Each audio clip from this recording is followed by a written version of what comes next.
Hey YouTube, welcome to the very first Hidden Artifacts video. Thank you for joining. Thank you for liking and subscribing. I definitely appreciate it. This is the very first video I've ever done. No effects, no special titles, nothing really at all. It's just going to be me for this one. I'm probably going to look back on this someday and think, wow, this is really terrible. But hey, for now, this is all I got. So why am I doing this? Well, I figured that I should help some other people out there kind of discover what you can do with metal detecting for the very first time. I have only really done it twice, and I've actually found quite a lot, and we'll get to that in a second. But yeah, so why am I doing this? I just figured that people should see my adventures as I metal detect and maybe inspire some other people to do it too.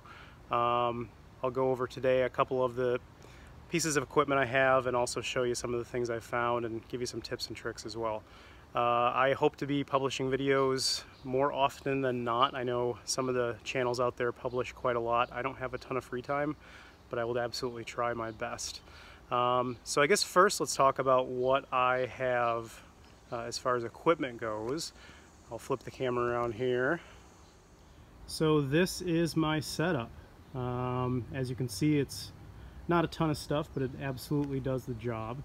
The first thing I have is a Ace 250 from Garrett. Absolutely wonderful machine, great for beginners. I really like this a lot.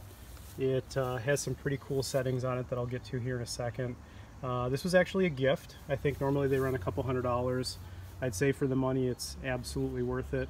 I hope to someday upgrade to an even better version, and hey, if you're Garrett, if you're Minelab, if you're anybody else out there that would absolutely love to sponsor me or send me something my way to test, you know what, I'm not above it. I will totally do it. Send them my way. I'll be more than happy to try it out for you.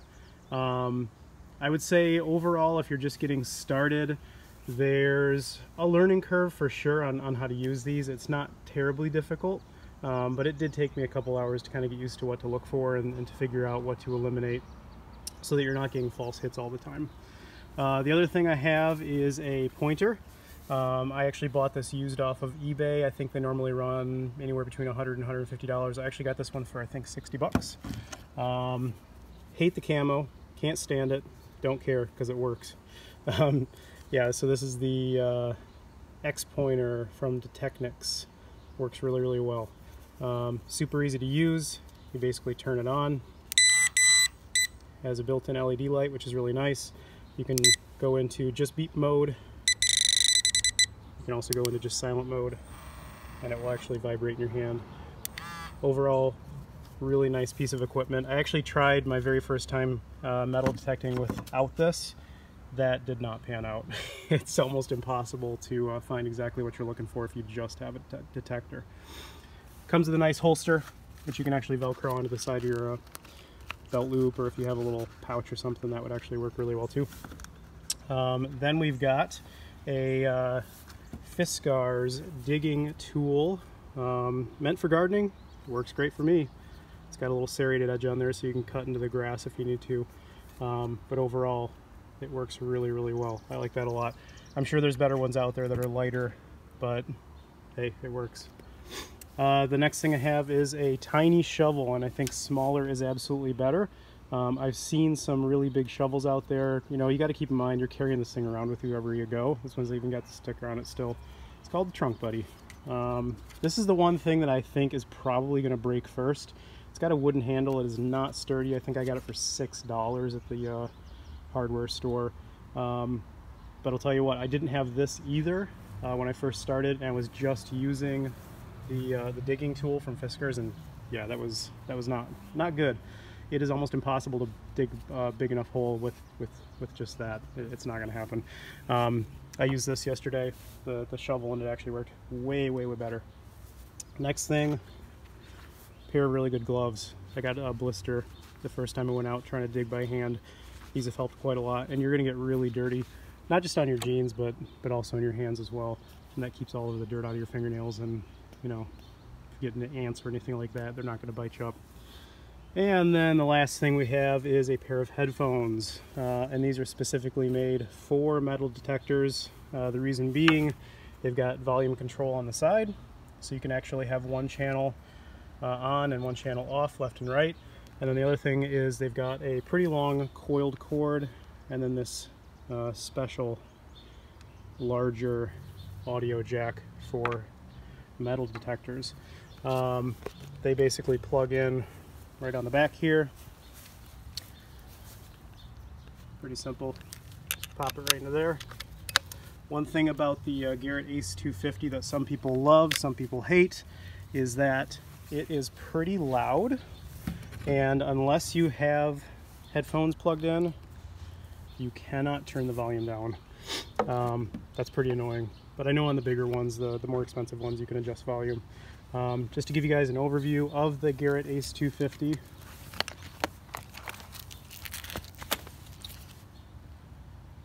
Go ahead and turn it on. And there you go. Now I have it currently set for a custom setting for finding things in the yard.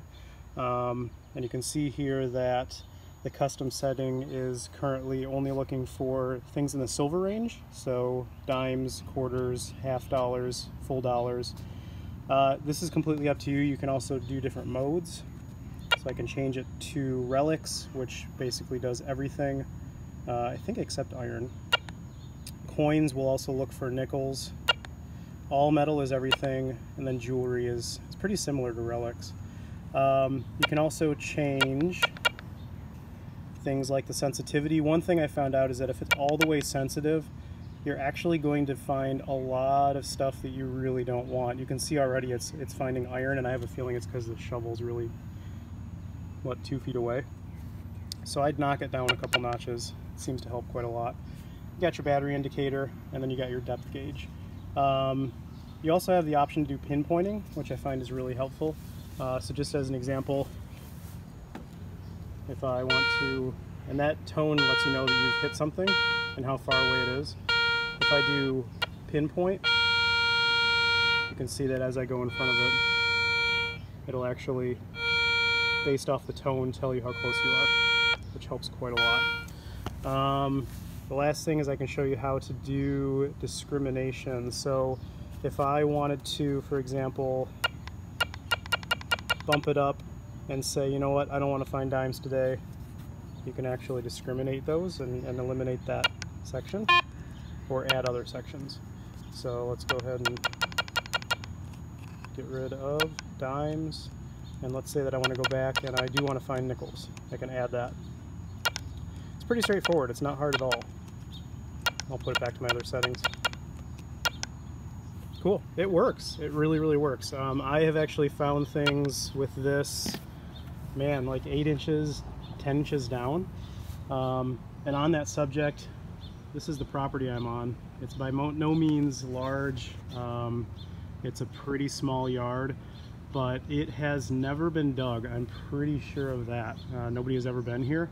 And the reason for that is all of the things that I've found.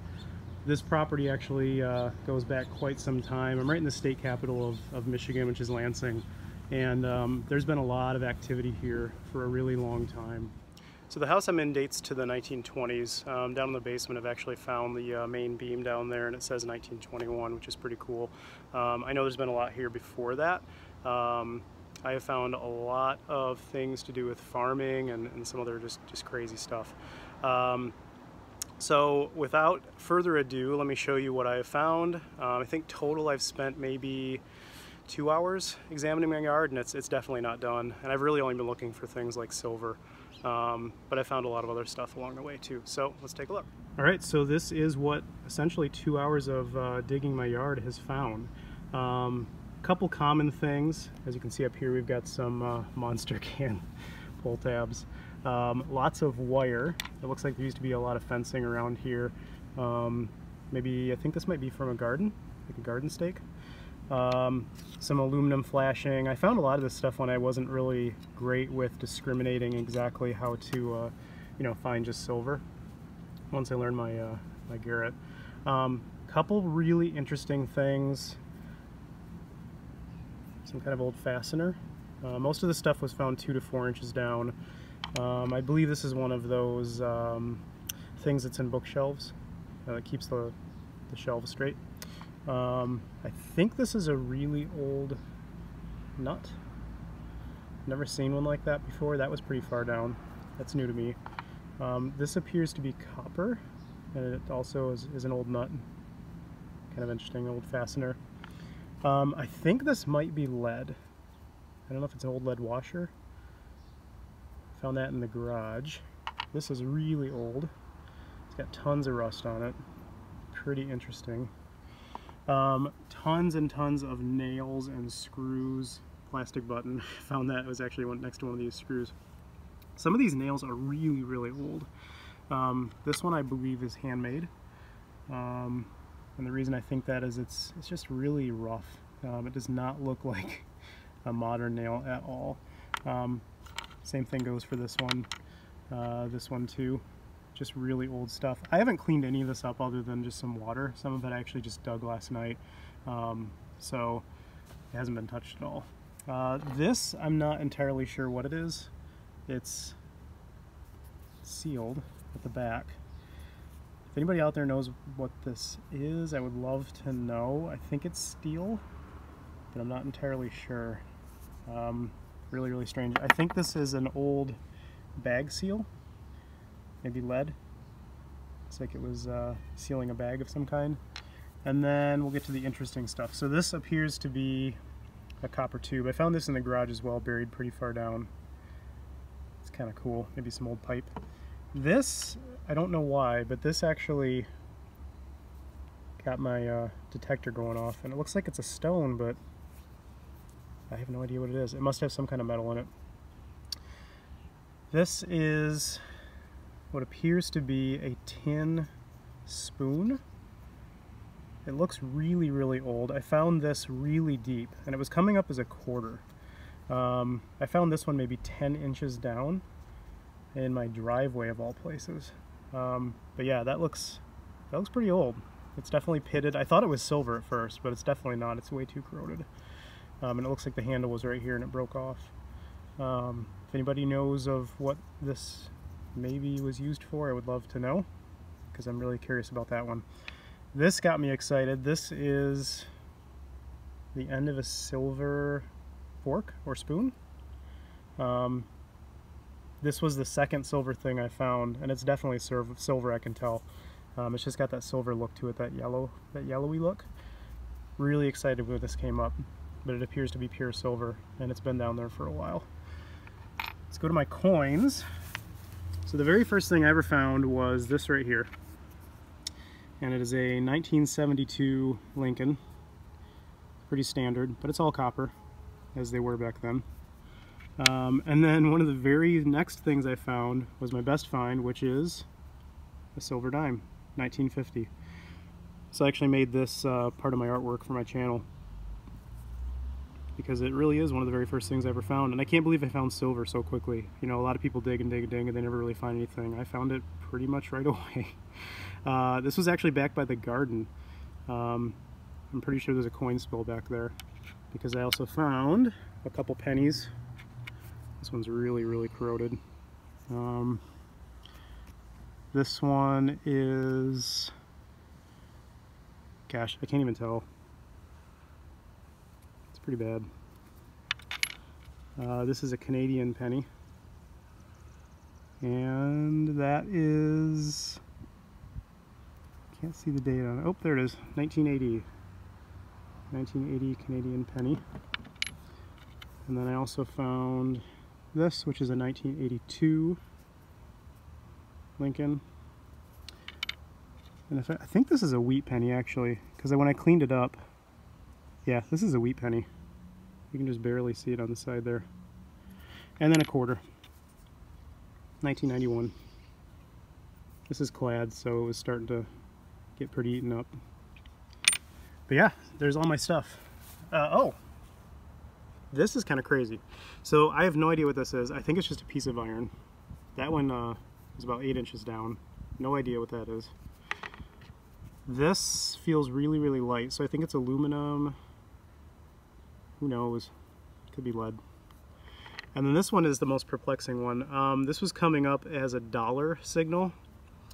It appears to be some kind of hook or claw. And this was way down. This was over a foot underground. And I have absolutely no idea what it is. It's really strange. I mean, it could be a really old bent nail. I have no idea. If anybody has any thoughts on it, let me know. Alright guys, so that's going to be it for today. If you like the video, please hit like or subscribe. I would absolutely love it. This is my first time doing anything like this, so if you want to see more videos, I will absolutely do that. My plan is to keep looking in my yard, but then also get to the point where I'm going around the neighborhood and looking at some other people's yards as well. I've looked up a couple of videos on how to get permission. Sounds pretty easy. Doesn't sound like it's going to be too hard at all. And I think I would love to do it. So in my free time, I will definitely try to make more videos and show you what I found. I've already found silver. I've already found some treasure and some really cool relics around my place. And hey, you never know. Maybe I'll find more. The Lansing area is pretty big. I know there's a lot of places to go. And even outside Lansing, I can definitely travel as well. I'm going camping next week, and I'm going to bring my stuff with me too. So I'll probably make a video about that as well. So until next time, this is the Hidden Artifacts channel signing off. Keep on hunting, guys.